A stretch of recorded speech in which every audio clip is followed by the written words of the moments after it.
Padlet. Adelante. El final de práctica es en semana 16. Díaz Ruiz.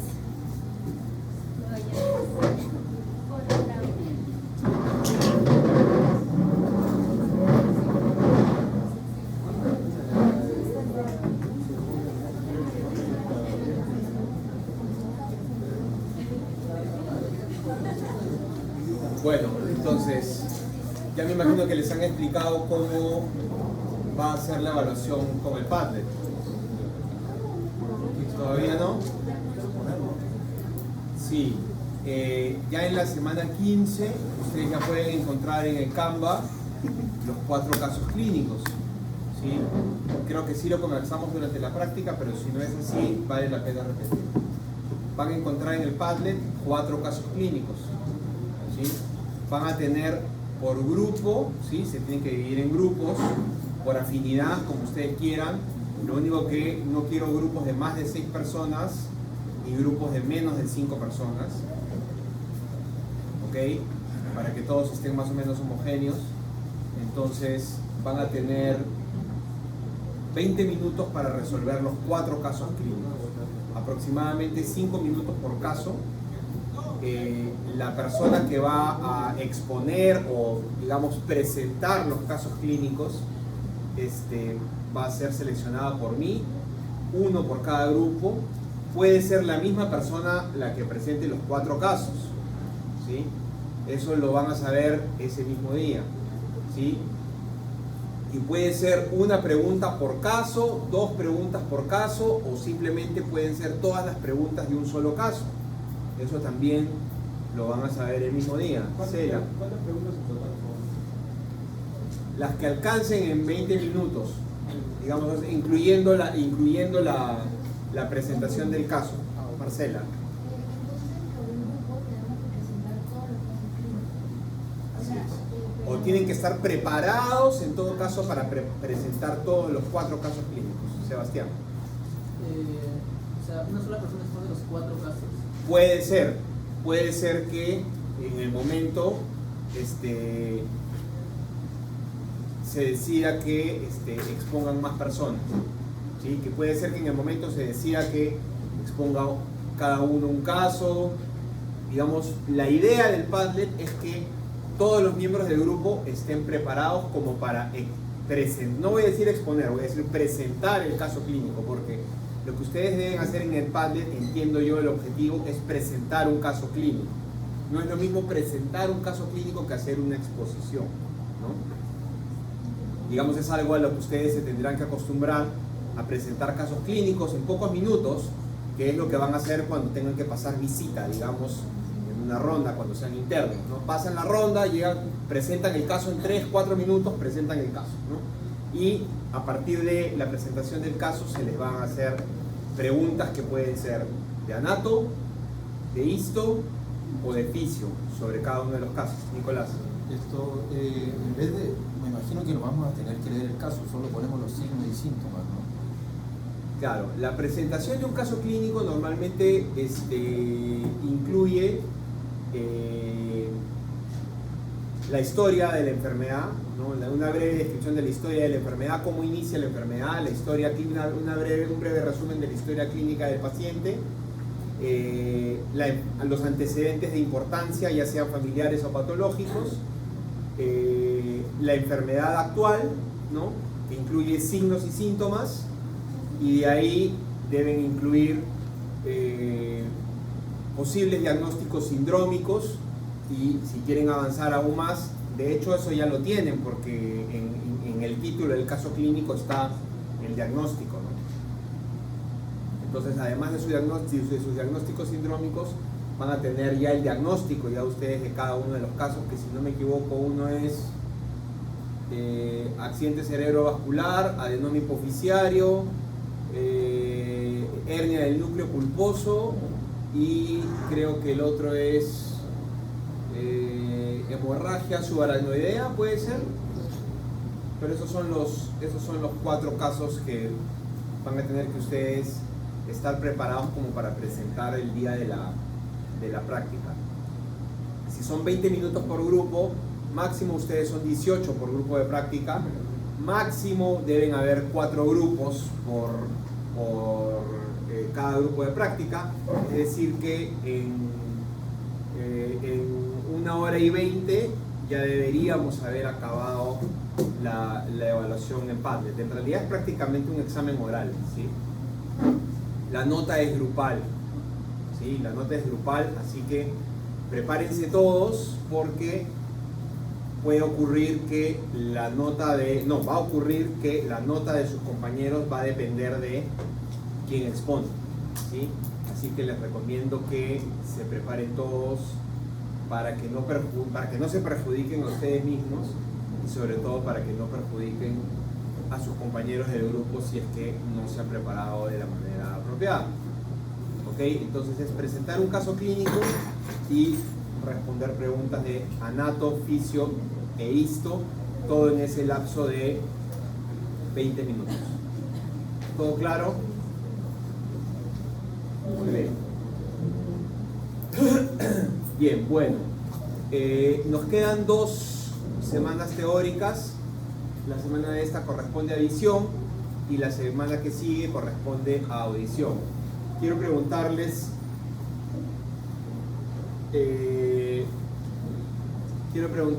si es que ya en alguno de los morfos o en alguno de los capítulos han tocado algo sobre visión.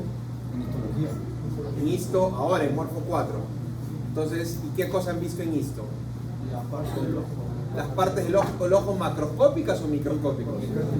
O sea, han visto un corte de córnea, corte de iris, corte de retina. Ok, pero entonces sí saben cuál es la cámara anterior, cuál es la cámara posterior. ¿Dónde está? A ver, ¿cuáles son los límites de la cámara anterior? Sería iris, córnea, iris.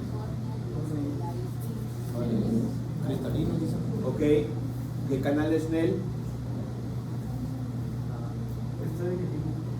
Es donde drena el ¿Cómo se llama?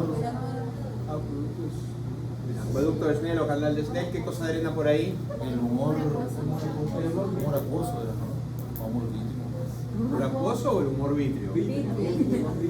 Ah, ok, humor vítreo, ¿no es cierto? Y cuando se obstruye, ¿qué cosa puede presentar? No, está más o menos. Hipertensión ocular, que no es lo mismo que el glaucoma. Casi siempre el glaucoma se manifiesta con hipertensión ocular, pero no siempre, ¿ok? Ok, entonces, vamos a hablar un poco de cuáles son las neuronas que están implicadas en la vía visual, digamos, en todo lo que es, no solamente la vía visual, sino también de repente un poco de cómo funciona el nervio óptico y algunos efectos de visión que de repente ya ustedes pueden conocer y de los cuales deben haber escuchado. ¿Ok? Es importante que recordemos un poquito de la anatomía del ojo. ¿Sí? Ahí está la cámara anterior, entre el iris y la córnea, la cámara posterior, importantes estructuras, los cuerpos ciliares, ¿sí? Los cuerpos ciliares que suspenden, ¿cómo se llama esa estructura? Que suspenden el cristalino, ¿no es cierto? ¿Y por qué es importante? ¿Por qué son importantes los cuerpos ciliares que suspenden, que tiene suspendido al cristalino? Porque van a permitir la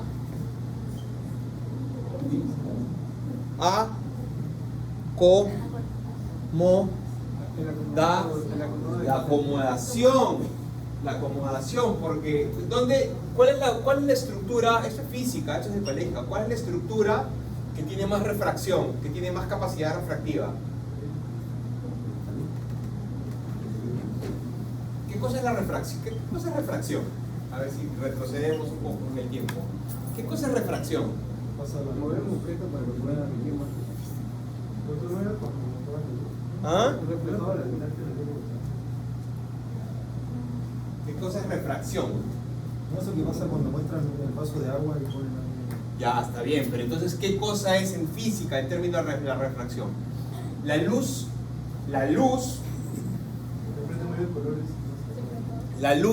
que nosotros vemos, en realidad es la luz que o puede ser una fuente de luz, ¿sí? O puede ser el rebote de la luz, ¿no es cierto?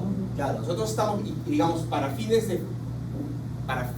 física, cuando la luz rebota, es considerada la fuente de luz, ¿no es cierto? Entonces, para el ojo humano, cualquier fuente de luz o de rebote que está más allá de 20 pies, que son, ¿cuántos son 20 pies? 6 metros. 6 metros más o menos, ¿no es cierto? Toda fuente de luz que está más allá de, para fines físicos, para toda luz que se emite más allá de los 20 pies, más allá de los 6 metros, se considera que es una fuente paralela de luz, ¿sí? No es una fuente paralela de luz. Y la luz que se emite a una distancia más corta es una fuente divergente. ¿Qué cosa significa una fuente de luz divergente? Que desde el punto de inicio los haces de luz se van a separar, ¿no es cierto? Si fuera convergente, ¿qué pasaría? Nos quedamos ciegos, ¿no es cierto? Porque si en la luz convergente es como que te pongan un láser en el ojo, ¿no es cierto? El láser es un tipo de luz convergente, ¿no es cierto? Entonces la luz es divergente y con esa luz divergente va a sufrir la refracción. Y la refracción no es otra cosa que el cambio de la dirección del haz luminoso en función a la densidad y a la convexidad o concavidad, si fuera el caso, pero en este caso específicamente es la convexidad de un cuerpo que puede ser más denso, como es claramente un lente, ¿no? Entonces, nuestro primer lente y el que produce la mayor refracción es la córnea. Sí, es la córnea. El cristalino también produce algo de refracción, pero en realidad es mínima. Entonces, todo rayo de luz que tiene su fuente, su origen, a una distancia menor a 20 pies o a 6 metros, va a entrar en un ángulo de incidencia que va a, luego de la refracción, cambiar de dirección. Cuando el lente es convexo, ¿sí? Cuando el lente es convexo y es de una densidad mayor, la refracción va a ser, como en el ejemplo del vaso de agua, que el agua es más densa que el aire, va a cambiar y va a hacer que la refracción, ahí tiene un vaso con agua, ¿no? Bueno, va a hacer que el haz de luz cambie de dirección en sentido y se vaya hacia abajo, ¿no? Y eso por ahí hay una diapositiva, pero esa es la razón por la cual la imagen en la retina está de cabeza, ¿no es cierto? Y ese es un primer concepto que tienen que entender. La imagen de la retina, en la que se forma en la retina, no solamente está de cabeza, sino que al estar de cabeza, lo que ustedes está en su campo visual externo del lado izquierdo, se forma en la retina nasal izquierda, pero que la retina nasal, que es el lado derecho de la retina nasal, ¿ya? ¿Y por qué y todo este floro que les decía era por qué son importantes los cuerpos ciliares y la flexibilidad del cristalino? Porque esa flexibilidad, no, porque digamos el cristalino cambia de forma, ¿sí? Cambia de forma para el proceso de acomodación. ¿Cambia la densidad? Sí, más que cambiar la densidad, cambia la convexidad del propio cristalino, y ese cambio en la convexidad en el propio cristalino va a permitir la acomodación a algunos, como ustedes. A mí, por ejemplo, ya no, porque mi cristalino, como yo tengo más de 45 años, mi cristalino ya no es tan elástico como era antes, y esa es la razón por la cual ya me cuesta acomodar para ver de cerca y tengo que alejar la imagen, y eso se llama presbicia. Ese es un defecto de la acomodación que es natural y se produce con la edad. Hay otros defectos visuales, como por ejemplo la miopía, la hipermetropía, el astigmatismo, que los vamos a ver ahorita. En el caso de la miopía y la hipermetropía, tienen que ver directamente con el tamaño del ojo, ¿sí? Donde la imagen se forma o muy adelante, en el caso de la miopía, o muy atrás, como es en el caso de la hipermetropía.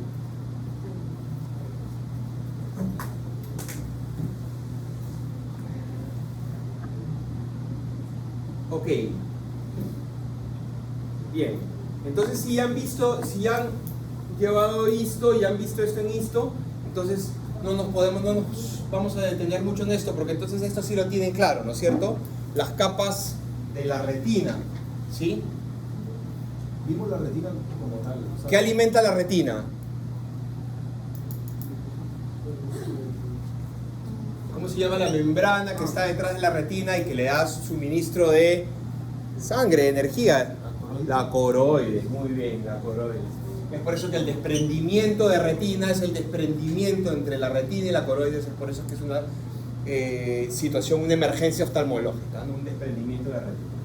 Ok, y entonces tenemos a la retina, que tiene una característica súper importante, que tiene 3 capas de células, y van a ver que estas capas de células van a ser las encargadas de enviar señales excitatorias e inhibitorias, como cualquier neurona, para transmitir la señal o la fotoseñal, ¿no? Para ser más preciso, para transmitir la fotoseñal hacia el nervio óptico y que finalmente esta sea transmitida hacia la corteza visual primaria. ¿Ok? Entonces vamos a tener primero 3 grandes segmentos, ¿no? La capa, ¿sí? La capa externa, que tiene una capa nuclear y una capa plexiforme, ¿sí? La capa bipolar, digamos, que también tiene una capa nuclear y una capa de plexiforme, y finalmente la capa ganglionar. ¿Ok? ¿Por qué tiene una capa, por qué se llama nuclear externa? Porque están los núcleos de los conos y los bastones en la capa nuclear externa, y en la capa plexiforme hay plexos de diferentes, en realidad de varias sinapsis. Ojo que normalmente lo que ocurre es que un bastón se hace sinapsis con una sola célula bipolar, y una sola célula bipolar va a hacer sinapsis con una sola célula ganglionar, ¿sí? Pero y así como hay más o menos casi 130 millones entre células, como 130 millones de conos y bastones, las fibras, los axonales que tienen los nervios ópticos son más o menos 100 veces menos, ¿sí? Entonces va a haber una convergencia axonal entre las células ganglionares y los axones que van a salir de la capa ganglionar hacia el nervio óptico, ¿no? Entonces tenemos nuestros conos, nuestros bastones, ¿sí? Además hay estas células horizontales, ¿sí? Que son bipolares, se llaman bipolares porque ya ustedes saben que tienen 2 polos, tienen 2 axones polares, en estos casos horizontales, que van a comunicar de manera horizontal la capa de conos y bastones que está en la parte externa de la retina. Además hay otras células que también van a cumplir la misma función, pero que van a conectarlas en la capa plexiforme con las células ganglionares. Y finalmente hay, que son las células amacrinas, perdón, esta es la A, son las células amacrinas. Y luego tenemos las enanas, ¿no? Las células bipolares enanas, los bastones bipolares que se conectan con bastones, o sea, los bastones se conectan con bastones bipolares, las células enanas, las células horizontales y las células amacrinas. Y me estoy olvidando de las células planas, ¿no? Las células planas que se conectan con los conos, muy bien. Las células planas con los conos, ¿no? Y luego esta capa plexiforme se va a conectar con las células ganglionares, que son de 2 tipos, ¿no? Que pueden ser las células enanas, los ganglios enanos, o las células ganglionares enanas, y las células ganglionares difusas, que son las que ustedes pueden ver aquí, ¿sí? Entonces esas son las capas de la retina. Eso ya lo han visto en histo, lo deben tener súper claro, ¿no es cierto? ¿Estamos bien hasta ahí? Ok. ¿Qué más tienen que saber? Ese es un fondo de ojo medio normal, ¿sí? Medio normal. Y en el fondo de ojo lo que ustedes van a ver es, primero, la primera imagen que deben intentar ver y que les va a llamar la atención es el llamado disco óptico, ¿sí? El disco óptico o punto ciego, ¿sí? O punto ciego es el lugar en donde, ¿qué sucede? ¿Qué sucede en el disco óptico? No hay retina, creo. Salen los axones de las células ganglionares, ¿sí? hacia el nervio óptico, ¿sí? O sea, digamos, hay un cúmulo de células ganglionares que están en la última capa de la retina y esas células ganglionares van a salir por el disco óptico y van a conformar esos axones eferentes, el nervio óptico. Y hay otras dos estructuras importantes que van a ver aquí, que son la mácula y la fóvea. La mácula es esta mancha que ustedes pueden ver aquí, y la fóvea tiene una particularidad. En la fóvea hay un gran conglomerado de conos, ¿sí? Hay un gran conglomerado de conos, cosa que no van a encontrar ustedes en ninguna de las otras superficies angulares que tiene la retina. Cuando digo superficies angulares es porque la retina en realidad recubre el fondo posterior del ojo y tiene una forma, es como un domo, ¿no es cierto? Una forma medio esférica, y si ustedes ven la densidad horizontal que pueden tener, perdón, la densidad horizontal de células que va a tener la retina, van a ver que es bastante diferente, ¿sí? Entonces ese punto ciego, ¿sí? Es el disco óptico que no responde a la luz. ¿Y por qué no responde a la luz? Porque al salir aquí los axones de las células ganglionares, no hay en ese lado suficientes conos ni bastones como para dar una respuesta fotosensible, ¿no? a la sensibilidad a la luz. Y este es un fondo de ojo anormal, no es un fondo de ojo humano, pero vean qué diferencia pueden ver entre un fondo de ojo y otro. Que hay hipertensión. ¿Hay qué? Hipertensión. Sí, porque dice glaucoma. No, es que no pensé que era por eso, porque veo la arteria más estallada.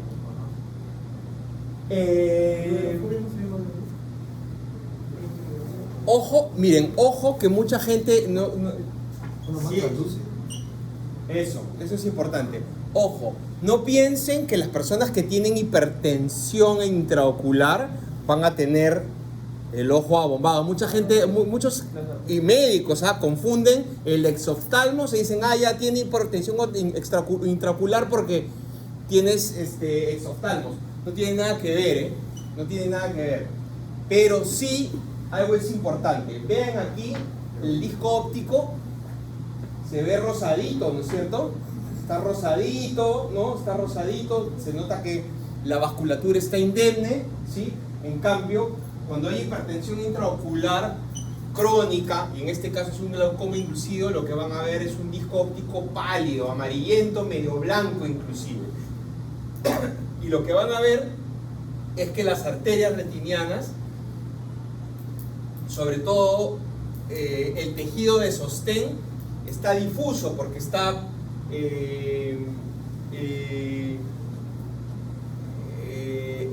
digamos, hay un daño en el tejido perivascular de las arterias retinianas, ¿no? Entonces, una característica importante es esa del glaucoma, ¿no? Ahora, en cuanto ya ¿eso se han visto? ¿Tampoco? Esto sí. ¿Sí vieron? ¿En esto? Ok. Los bastones y los conos tienen una estructura muy similar, ¿ya? Tienen una estructura muy similar, hay un segmento interno y hay un segmento externo. Tanto los bastones como los conos tienen discos y sacos, que son aquellos en donde se va a producir la fotosensibilidad, y además tienen en el segmento interno están algunas mitocondrias, el núcleo y sobre todo el terminal axónico, que va a permitirme tener sinapsis con las células bipolares primero. De los conos y bastones a las bipolares, y las bipolares a las ganglionares, ¿no es cierto? Entonces, este botón sináptico, terminal sináptico tanto de los bastones como de los conos, me va a poder permitir hacer sinapsis con las células bipolares de la siguiente capa de la retina. ¿Ok? Entonces, en este segmento externo, esos segmentos externos son aquellos que son fotosensibles. ¿Ok? ¿Y qué me refiero con que son fotosensibles? Ahora, estos segmentos externos van a depender de la actividad, de la cantidad de luz que se pueda recibir. Hay un elemento súper importante que es el diámetro pupilar, ¿no es cierto? El diámetro pupilar puede reducir hasta en 10 veces la cantidad de luz que puede ingresar, ¿sí? Y las células, sobre todo los bastones, son extremadamente sensibles a la luz. Es decir, un bastón puede activarse con una energía tan bajita como un solo fotón, ¿sí? Un solo fotón puede lograr activar un bastón. Y ahora vean, como yo les había dicho, que la fóvea está llena de conos, ¿no es cierto? Miren la cantidad de densidad de conos que hay en la fóvea, y ni bien nos alejamos de la fóvea, la densidad de conos comienza a bajar considerablemente. Sí hay algunos conos alrededor de la fóvea, en la mácula, pero sobre todo los conos están en la fóvea y en la periferia ya no tanto, a diferencia de los bastones, que por el contrario no los vamos a encontrar prácticamente en la fóvea, pero conforme nos alejamos de la mácula vamos a encontrar que en los alrededores de la mácula y en los extremos de la retina temporal como en la retina nasal vamos a encontrar una densidad regular de conos, y conforme nos alejamos un poco más hacia la periferia ya los conos también los bastones, perdón, van a comenzar a disminuir su densidad por milímetro cuadrado. ¿Ya? ¿Podría decir que perdón, Sí, dime. que la fobia está al centro del ojo, o sea, de nuestra visión? En realidad no es que está al centro de nuestra visión, sino es que es nuestro punto de mayor agudeza visual. Eso. Cuando nosotros queremos enfocar un punto, lo que hacemos es tratar de acomodar el ojo y la imagen mediante el movimiento del ojo mismo, de la acomodación del cristalino. Tratamos de acomodar la imagen para que se forme aquí. Porque los conos son los que distinguen color.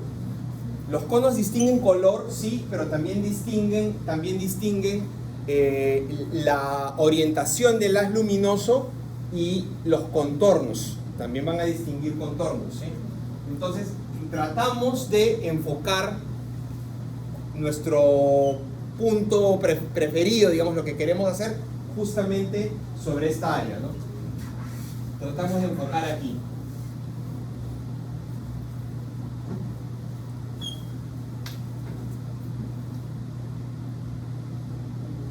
Ahora, ¿qué es lo que sucede? ¿Qué es lo que sucede? ¿Por qué los conos y los bastones son fotosensibles? ¿Sí? Son fotosensibles. Normalmente aquí hay unos canales, ¿sí? que permanecen abiertos. En la oscuridad estos canales permanecen abiertos. Son canales catiónicos que permiten transportar sodio desde el segmento interno, inclusive hasta el botón sináptico, y también desde el segmento interno hacia el segmento externo, donde están los discos y los sacos de los bastones y también de los conos en realidad, ¿sí? Cuando hay un estímulo luminoso, en resumen, lo que ocurre es que estos canales que estaban abiertos se cierran, ¿ok? Los canales que estaban abiertos se cierran, y al cerrarse en un canal y el sodio permanecer dentro de la célula, ¿qué va a pasar? Si yo tengo una célula que tiene mucho sodio, ¿qué va a pasar? Se carga. Así es, se carga positivamente, y esa carga positiva va a hacer que el glutamato que normalmente se estaba secretando por estas células deje de secretarse, ¿sí? Cuando se cierra el canal y el glutamato se deja de secretar, que es la señal, ¿no? Y aquí hay un cuadrito que lo han puesto en las diapositivas, que es el que está acá. Bueno, lo pasamos después. Bien, entonces lo que sucede es que tenemos primero, o sea, hay una porción fotorreceptora que está compuesta por una proteína que se llama rodopsina, ¿sí? Y la rodopsina es aquella que va a reaccionar a la luz, ¿sí? Es aquella que es fotosensible a la luz, y la luz en realidad no hace mucho más que convertir a un isómero cis en un isómero trans de la rodopsina. Es un isómero 11 cis que lo va a convertir en un isómero trans de la rodopsina, Y esa activación de la rodopsina va a desencadenar una cascada que va a terminar convirtiendo el guanosin difosfato cíclico en un isómero en posición 5, y ese isómero en posición 5 es lo que va a favorecer que se cierren estos canales de sodio, que va a permitir el cambio de polarización de los conos como de los bastones, ¿no? Y esta es la rodopsina, que es en realidad una combinación de dos proteínas, ¿no? De una proteína que se llama opsina con otra proteína que se llama el retinal, que van a estar en la membrana de los discos de los bastones, por ejemplo, ¿no? Los discos son estos. O sea, cada uno de estos espacios son discos. Los conos también son discos, solamente que los conos del extremo terminal de los discos son bastante más pequeños y por eso tienen esa forma, pero ambos tienen esta estructura de rodopsina, ¿no? Que es la combinación del retinal con la opsina. El retinal se forma a partir de la vitamina A, por eso es que la vitamina A es tan importante para formar rodopsina, y esta rodopsina es la que vamos a encontrar en los discos, sobre todo en este caso en los discos de los bastones, ¿sí? Y finalmente lo que ocurre es esto, lo que les mencionaba, ¿no? Tenemos una incidencia de luz que va a inducir un cambio en el fotopigmento llamado retinal, que es un cambio de 11 cis a posición trans. Hay un cambio en la conformacional en el fotopigmento, se activa una transducción, se activa la fosfodiesterasa, lo cual disminuye el guanosin monofosfato cíclico, se cierran los canales de sodio, se hiperpolariza la membrana, disminuye la liberación del transmisor sináptico, que en este caso es glutamato, y finalmente esto estimula a las neuronas bipolares que estaban más abajo, ¿no? La respuesta que va a estimular o va a inhibir, según sea el caso, a las células bipolares. ¿Ok? Y ahora nos vamos a una capa más abajo. ¿Ya? Estas son las células ganglionares. ¿Ya? Las células ganglionares hay de dos tipos. Entonces, recuerden cómo se comunican las computadoras. Un 0 y un 1, ¿no es cierto? Ok, esto es súper parecido a un lenguaje binario, ¿ya? Porque las células ganglionares pueden encontrar células de dos tipos, que tienen un centro activo y una periferia inactiva, o pueden tener un centro inactivo y una periferia activa. Cuando el haz de luz en este tipo de células toca el centro activo, lo que voy a hacer es favorecer el firing. El firing es la velocidad de disparo del potencial de acción de las células ganglionares. Entonces, si yo en una célula ganglionar donde que tengo el centro activo y la periferia inactiva, tengo una señal de luz justo en el centro, voy a incrementar la velocidad de potenciales de acción en este tipo o este subtipo de célula ganglionar. Si por el contrario tengo el estímulo de luz en la periferia que es inactiva, lo que voy a tener es una demora, más bien voy a hacer el firing, va a ser más lento en este subtipo de células ganglionares. Entonces ya tengo dos tipos y tengo dos combinaciones, porque en el otro tipo de célula ganglionar sucede completamente lo opuesto. Tengo un centro inactivo y una periferia activa, y cuando yo recibo un haz de luz en el centro inactivo, lo que voy a hacer es voy a enlentecer el firing, ¿sí? Las descargas, los potenciales de acción van a ser más espaciados, y por el contrario, cuando el estímulo de luz es en la periferia, voy a incrementar el firing de los potenciales de acción de las neuronas ganglionares, que van a enviar la señal, digamos, a través del nervio óptico hacia iniciar su trayecto hacia ¿dónde? Hacia primero el quiasma óptico, después al núcleo geniculado y finalmente para llegar a la corteza visual, ¿no es cierto? A la corteza visual. ¿Saben lo que es ceguera cortical? Ceguera cortical. Claro, nunca han tenido esa sensación de que saben que alguien los está viendo y ustedes están mirando para allá, pero sienten que alguien los está viendo.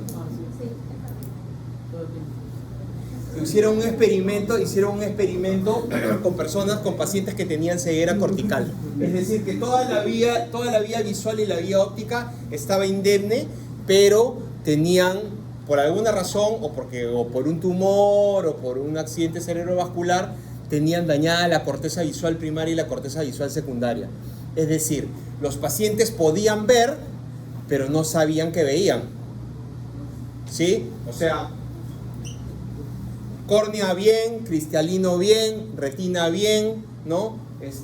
Las células bipolares bien, las células ganglionares bien, el nervio óptico funcionaba bien, el casma óptico no tenía ningún problema, la vía óptica y el tracto génico-talámico también funcionaba bien, todo funcionaba bien hasta que llegaban las neuronas a la corteza y ahí no había nada. Es decir, el paciente podía ver, pero no tenía interpretación alguna de lo que veía. Para él era como si no estuviera viendo nada. ¿Ok? Para él es como si no estuviera viendo nada porque se llama ceguera cortical. O sea, todo el aparato visual funciona, lo que no funciona es la corteza visual, ¿no? Entonces a esos pacientes, a ese grupo de personas con ceguera cortical, les presentaron, es bien loco, ¿ah? Es bien loco, les presentaron una serie de cartones con fotos de personas y en algunos casos las personas estaban mirando a otro lado y en algunos otros la foto los estaba mirando directamente hacia ellos. Sorprendentemente, las personas con ceguera cortical lograban identificar con cierta precisión cuando alguien los estaba mirando. ¿Ok? Entonces, eso es lo que les decía en un principio, no sé por qué está aquí en esta diapositiva, pero vean cómo la imagen se forma invertida, ¿no es cierto?, en la retina, y eso es lo que les hablaba de la refracción de la luz, ¿no? Los puntos de fuente de luz, que no solamente necesariamente es un punto de fuente de luz como el que tenemos arriba, sino cualquier cosa que yo puedo ver a una distancia de menos de 6 metros, es un rebote de la luz en realidad, digamos, físicamente es un rebote de la luz y se considera una fuente de luz también, ¿no?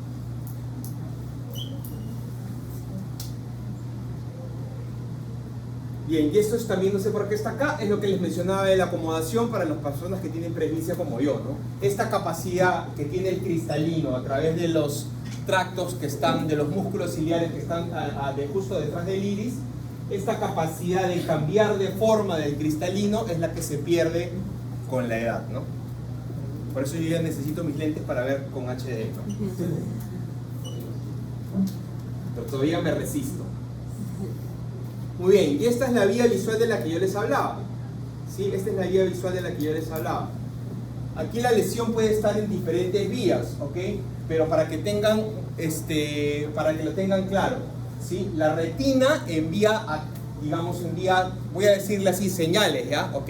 Pero son fibras axónicas, pero que salen de la retina nasal y la retina temporal. ¿Cuál es la retina nasal? La que está pegada a la nariz, ¿no es cierto? Y la retina temporal es la que está pegada al hueso temporal, ¿ok? Eso es fácil, ¿no es cierto?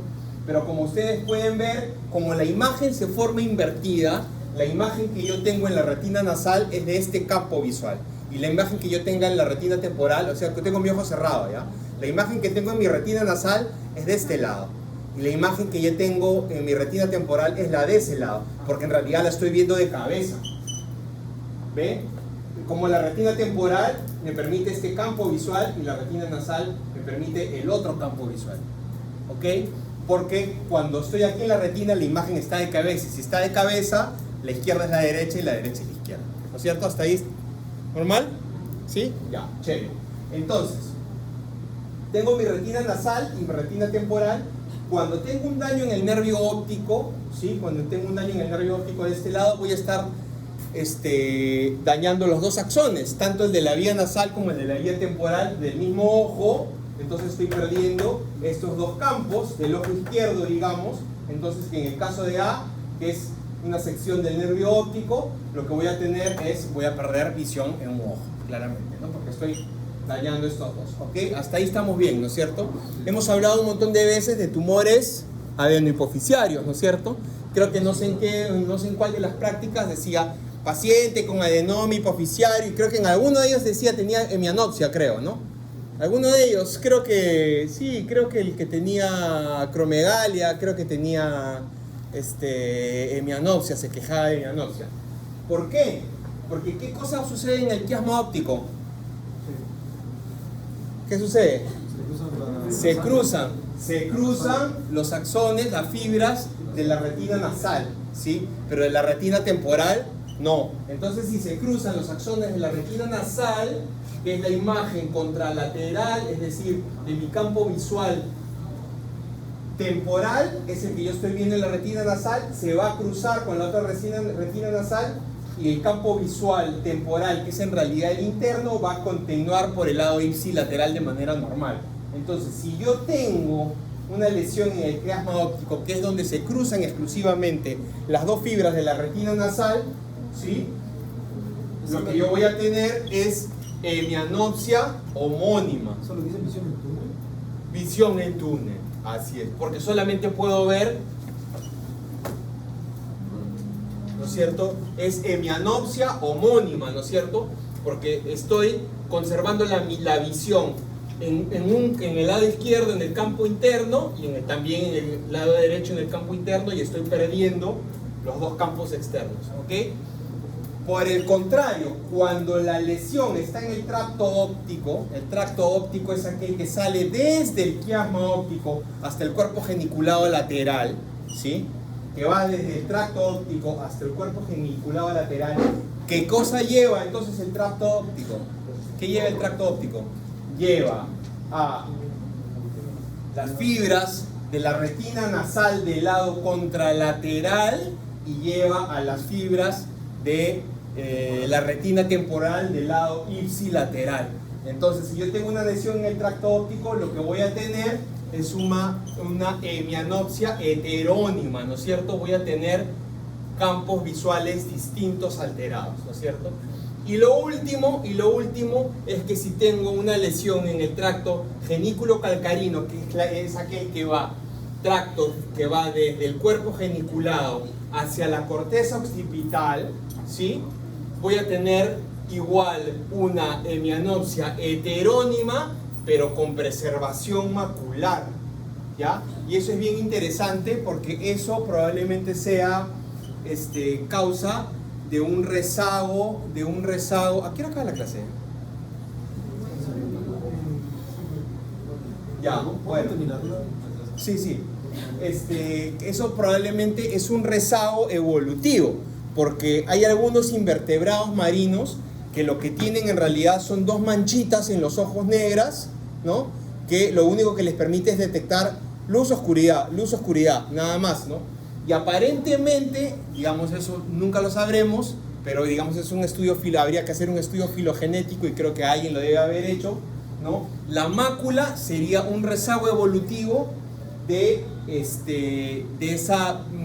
ese sistema de visión rudimentaria de hace probablemente 300.000 años, pero que se logra preservar la mácula porque aparentemente desde el cuerpo geniculado lateral salen fibras que permiten visión macular que van a otras estructuras cerebrales como más profundas, como el de retorno a la misma mácula, o inclusive el hipocampo y algunas zonas del sistema límbico y algunas secciones del tálamo, ¿ok? Es por eso que se preserva un puntito en el centro que es esa visión macular, que es ese rezago evolutivo de animales invertebrados poco evolucionados, pero que nos ha permitido preservar esa segunda vía visual, digamos, entre comillas, ¿no?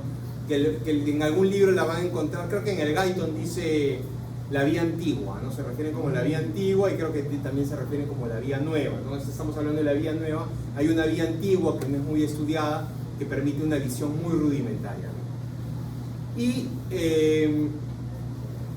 ya para terminar, el núcleo geniculado lateral, no, para terminar todavía, el núcleo geniculado lateral, ¿sí? Va a recibir fibras otra vez, ¿sí? De la retina nasal, ¿no? Del lado contralateral, porque el núcleo geniculado tiene 6 capas, ¿ya? Tiene 6 capas, numeradas del 1 al 6, ¿ok? La retina nasal va a enviar fibras que van a llegar hasta la capa 1, la capa 4 y la capa 6 del núcleo geniculado lateral. Y las fibras de la retina temporal va a llegar a la capa 2, a la capa 3 y a la capa 5 del núcleo geniculado lateral. Estas vías, porque ojo, las células ganglionares tienen cuerpos magnocelulares, algunas que son grandes y otras pequeñitos que son cuerpos parvocelulares, que se le llama que son pequeñitos. Las pequeñitas, ¿sí? Las pequeñitas de los ganglios que tienen cuerpos pequeños van a llegar a los núcleos o al mismo núcleo geniculado lateral, pero a las capas más externas, que son las capas que tienen la que se llama la vía parvocelular, porque son cuerpos nucleares pequeños que son del 3 al 6, y los cuerpos celulares grandes van a recibir de los núcleos ganglionares grandes, tanto de la retina nasal como la retina temporal, a la vía magnocelular, ¿no? Que tienen núcleos celulares grandes que tienen su correspondencia a nivel de la capa ganglionar, también tienen una correspondencia en el tamaño de los núcleos aquí en el núcleo geniculado lateral. Y a partir de estas vías es que envían una vía parvocelular con núcleos pequeños a la corteza visual primaria y también una magnocelular a la corteza visual primaria. ¿Ok? Y cada una de ellas se va a encargar de algunas cosas importantes. La vía magnocelular, la detección del movimiento, la profundidad sobre todo, y la vía parvocelular, el color, la textura y algunos detalles más finos. ¿Ok? Muy bien, y acá lo que tienen que recordar, esta diapositiva es esto mismo, ¿ya? ¿De qué se encarga cada una de las cortezas? ¿Ok? ¿De qué se encarga cada una? No, cada una de las cortezas, no, cada una de las partes de la corteza, ¿no? B1, que ustedes lo pueden ver aquí, esta es una vista más posterior y media inclinada, esta es la corteza visual primaria y estas son la corteza visual secundaria, todas son asociativas. ¿Sí? La corteza visual secundaria, así como ocurría, ¿se acuerdan? En la corteza tenemos una corteza somatosensorial primaria y una corteza somatosensorial secundaria, ¿no? La secundaria, ¿de qué se encargaba? Era asociativa, ¿no es cierto? Era asociativa con otras partes de la corteza.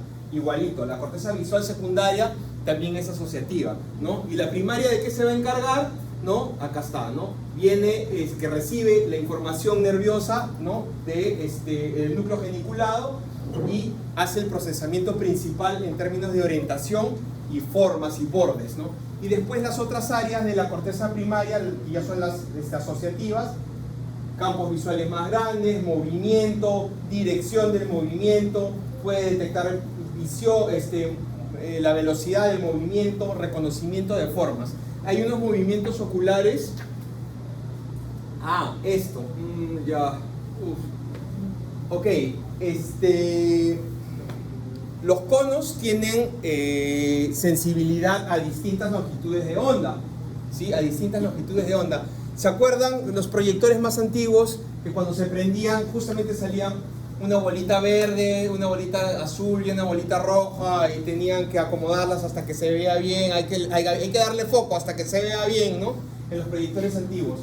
Bien. Los conos tienen sensibilidades distintas a las longitudes de onda. La sensibilidad puede ser sensibilidad S, sensibilidad M y sensibilidad L. De aquí vienen esas letras S, M y L, small, medium y large. ¿Ya? Small, el tamaño de la onda. Small, medium, large. ¿Ya?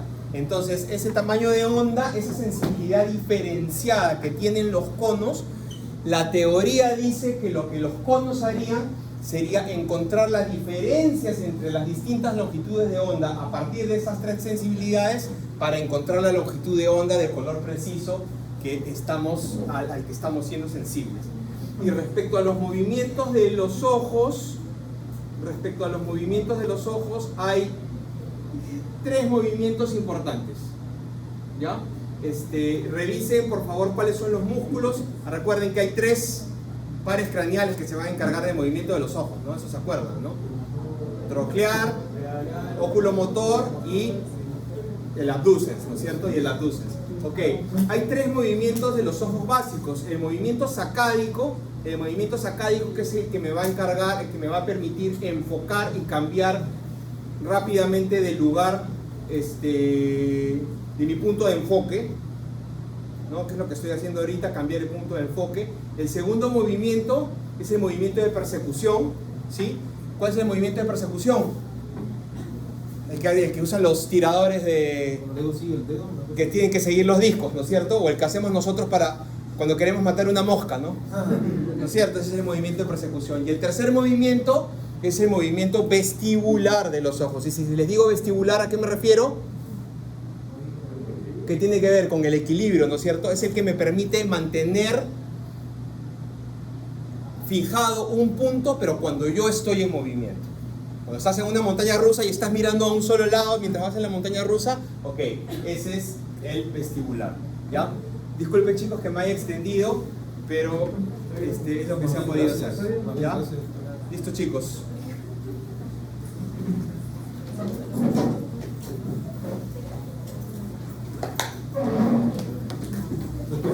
Entonces, el movimiento de persecución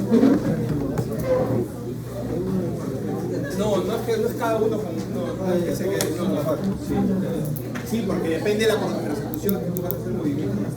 y un ejemplo curioso que no sé si lo has notado, hay unos focos que tienen toda una pelota alrededor, un foco de luz de estos que están en la calle de afuera. ¿Ya?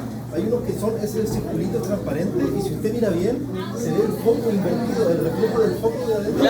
Claro, hay unos anteojos especiales que tú te puedes poner, te pones el anteojo y ves todo el mundo de cabeza. Claro. Y ahí se ve, supongo que porque tiene la forma esférica del ojo, quizás, no sé. Sí, por el tipo de lente.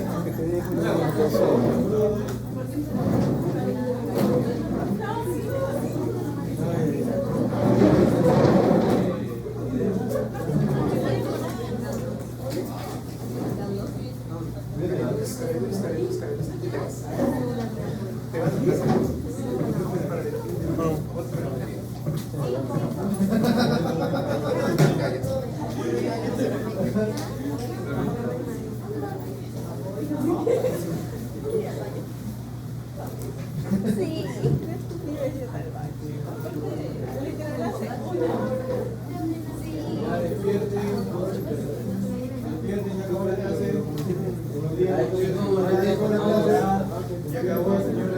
Ya toca esto. Pasito. Ya, cuenta.